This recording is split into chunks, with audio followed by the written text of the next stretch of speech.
Hey, Shalom, Shalom. Call Loyam La Yahweh, Bahasham, Yahweh Shai, Bahasham Rakakwadash. Double honors to the apostles, elders at Great Millstone. Salutations to you, Akim, pushing the work in truth and in sincerity. Catching hell. If you're catching hell, then that's a good sign. It makes letting go of this place that much easier. All right. And better is the end of a thing than the beginning, and we're at the end. We're coming to the point where things are uncomfortable. At any moment, anything can happen, and we know how the Lord works. You know, it's always the element of surprise. But of course, you always get the warnings before the element of surprise, before that surprise. So, I wanted to do this lesson and, I guess to encourage brothers. If you catch a hell, then that's a good sign. It makes letting go of this place that much easier. Okay, so I know brothers are at that point where, you conflicted, you probably conflicted, and you probably just catching hell one thing after another. Well, again, that's a good sign. It's a good sign. And when you hurting, it's hard to change perspective. It's hard to see it from different angles. But if you can muster up, any type of, reason, when you're going through your pain, man, look towards, well, Isaiah 51 explains it. Here we go. All right. It says, hearken, Isaiah 51:1, hearken to me, ye that follow after righteousness, ye that seek the Lord Yahweh, look unto the rock whence ye are hewn. Okay. And, Yahweh Shai is that cornerstone, of course, and we're, lively stones, perfectly put together to build Yahweh Shai's house, or, his temple, So it says, and to the hole of the pit whence ye are digged. All right. We know we're in captivity here under, the rulership of this devil. So it says, verse 2, look unto Abraham your father, and unto Sarah that bare you, for I called him alone, and blessed him, and increased him. Okay. All right. And that promise is not going to disannul. And no one can disannul it, No one can make void that promise. Okay, so keep that in mind. All right. And of course, the Lord is a man of his word, and he's going to accomplish what he set out to do. All right. Verse 3, for the Lord Yahweh shall comfort Zion. He will comfort all her waste places, and he will make her wilderness like Eden, Idan, which means paradise. Okay, and her desert like the garden of the Lord Yahweh. All right. Joy and gladness shall be found therein, thanksgiving and the voice of melody. Okay. This is what is at the end of this road that we're on. Okay. This is what is at the end, paradise. I done. Okay. Hearken unto me, my people, and give ear unto me, O my nation. For a law shall proceed from me, and I will make my judgment to rest for a light of the people. Okay. And that's all of that's happening. Okay. As far as the Lord's, judgments. And yeah, we catch a hell, but that's part of it. That's part of it. It should make this place easier to let go because it's passing away. You got individuals holding on to the sinking ship, whether it's by, putting more trust in themselves, taking care of their family. And you got individuals that's losing sight of what's promised, So I mean, if we got the hope still alive in us, and we catching hell, and we know it at the same time, then that's a good sign. So low willingness makes sense, because I'm really just going in the spirit on this one. So John 16. Let's see. I was reading this last night, and there was just one point I wanted from here. All right. You look at Yahushai's plight. The scriptures say, well, he said he has a baptism to be baptized by, and he's straightened. That's in Luke. It said he was straightened until it be accomplished. Okay, so he was in straits, just like we're in straits. Not understanding what could take place, how it can take place. That's not for us to worry about. The only thing we have to worry about is, keeping that hope and fighting for that hope. Luke 12:49, come to send fire on the earth, and what will I if it already be kindled? But I have a baptism to be baptized with, and how am I straightened till it be accomplished? Okay. So he was straightened until, his plight was finished. All right, much like us. So John 16:33. But this is what it says about him. All right, these things I have spoken unto you.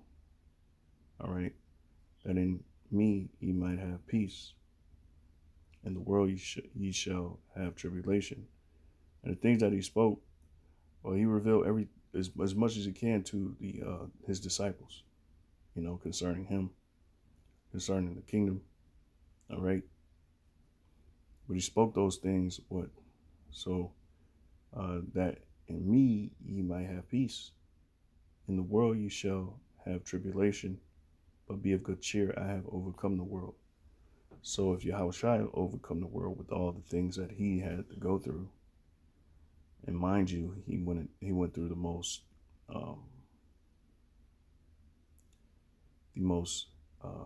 heinous, one of the most heinous tortures that's known, the Roman Empire. The crucifixion was meant to be the most the most painful, the most heinous ways to deal with their prisoners. All right, and that's documented, that's the worst, the crucifixion. So yeah, if Yahweh Shah was able to get through it, we're able to get through it, what we're going through, if that makes sense. So 1 Corinthians, all right, we have to remember that this world is fading. There's nothing in this world that that's sure to remain. Okay. All right. And so this is what instructions we have. 1 Corinthians 7:29. It says, but this I say, brethren, the time is short. How much more short is it now? We're right at the cusp. We're right there. We're here. There ain't no going back. All right, there ain't no going back. It says, but this I say, brethren, the time is short. It remaineth that both they that have wives be as though they had none. All right. And they that weep as though they wept not. And they that rejoice as though they rejoice not. And they that buy as though they possess not. I want to read this in the NLT really quick. Salaki.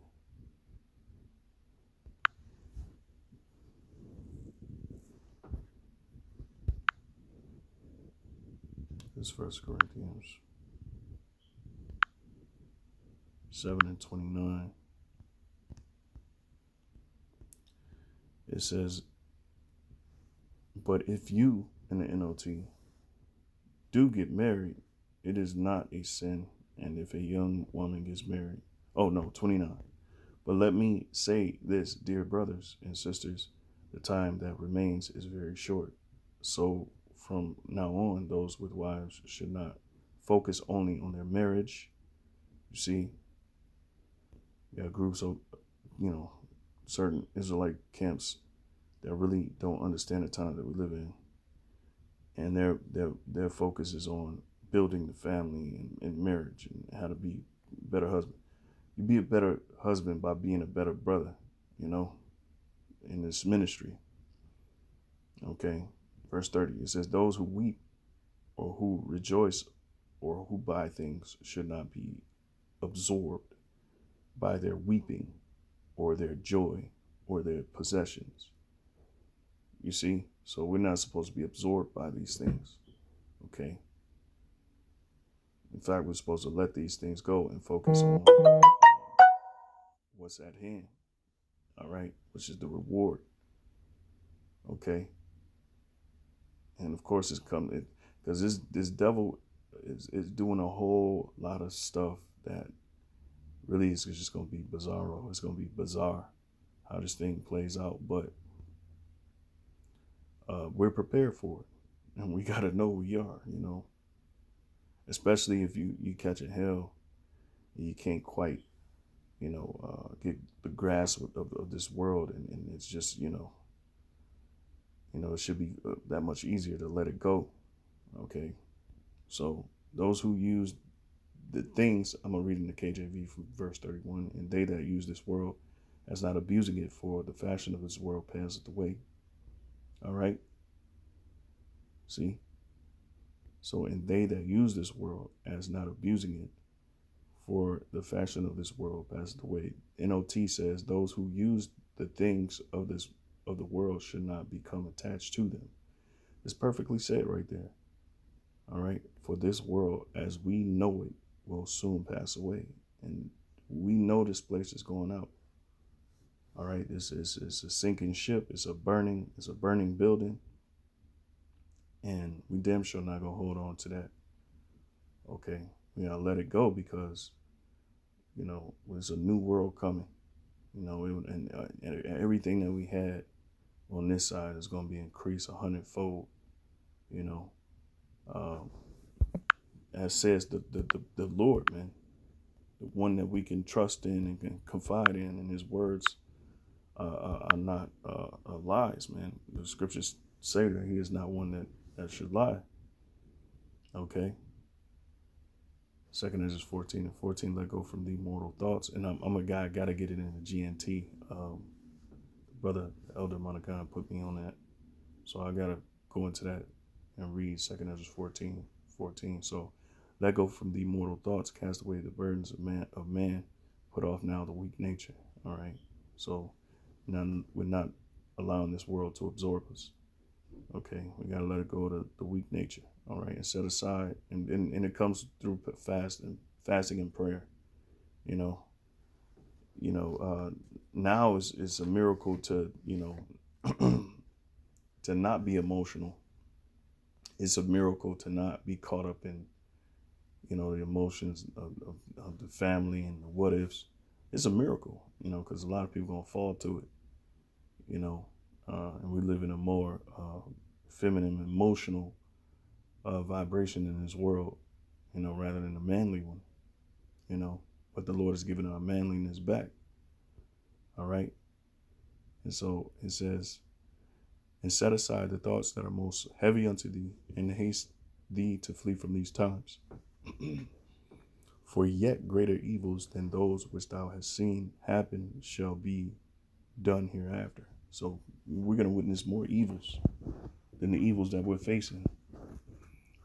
So it kind of should, these things that we're going through should numb you for greater things to come.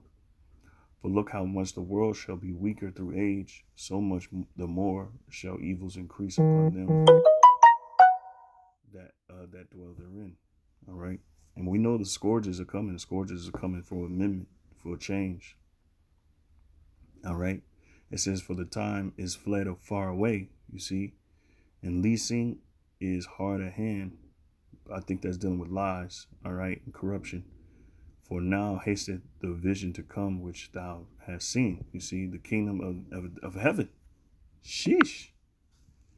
You mean to tell me that this world is passing away and the kingdom is emerging, but the way it's emerging is through punishments and by way of amendment.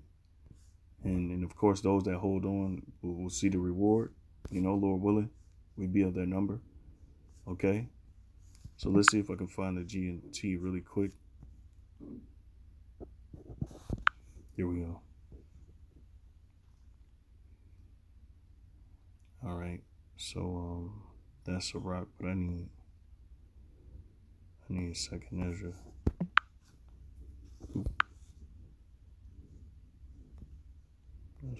Yep. Oops.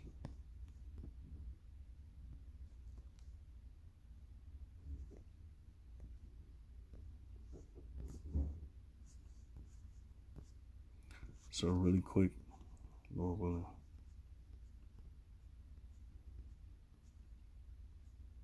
Oh man. Hold on.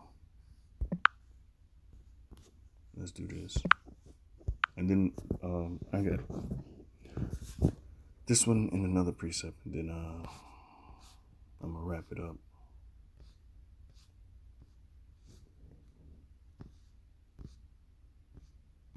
All right, so there we go. All right, so second Ezra 14. In 14 it says, "Put earthly cares away from you, throw down your human burdens, and lay aside your weak human nature. Put all your anxieties aside and get ready to leave this world quickly. You have seen many evil things already, but far worse things are about to happen. As the world grows older and weaker, the evils that will come upon its people will multiply." You see, so you see people already deranged and, unempathetic, having no pity, full of anger, full of wrath. It's only going to get worse. You're going to see people, we've been seeing, like a phenomenon that's been happening is, epidemic, not a phenomenon, but it is part of phenomenon, the way this world is going down. But an epidemic among road raging, people killing each other for cutting each other off, people killing each other, for not, having good service, as far as the fast food industry goes, people killing people over the smallest things. Okay. So it says, truth will depart and falsehood will draw even nearer. Okay. The eagle you saw in your vision is about to arrive. Okay. That's right. We already know who that eagle is. All right. It's probably dealing with the Roman Empire, but this is the last extension. America is the last extension of the Roman Empire. So, hey, man, if you catch a hell, man, and it's really good, man. It's really good. All right. So one more precept. This is 2 Peter 2:30.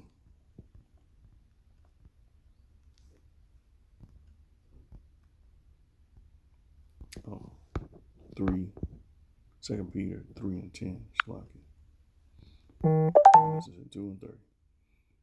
All right. But the day of the Lord will come as a thief in the night, in which the heavens shall pass away with a great noise, and the elements shall melt with fervent heat. That's all this place has really coming to it. All right. So the utopian world that they're, pushing the people, and the convenience of a new world order, whatever the case may be, that's non-existent, because the elements shall melt with fervent heat. The earth also and the works that are therein shall be burned up. Seeing then that all these things shall be dissolved, what manner of persons ought ye to be in? All holy conversation and godliness, looking for and hastening. Here's the point: looking for and hastening unto the coming of the day of the Lord, of God, wherein the heavens being on fire shall be dissolved, and the elements shall melt with fervent heat. Nevertheless, we, according to his promise, look for new heavens and a new earth, wherein dwelleth righteousness. Wherefore, beloved, seeing that ye look for such things, be diligent that ye may be found of him in peace. All right? Without spot and blameless. Okay? And that's right, man. All right? Looking towards the promise, looking for the promise. Okay? And getting, rid of the weak nature. Okay? Goodness gracious. And with that, I'm going to say shalom. Lord willing, this was edifying. Until next time, shalom.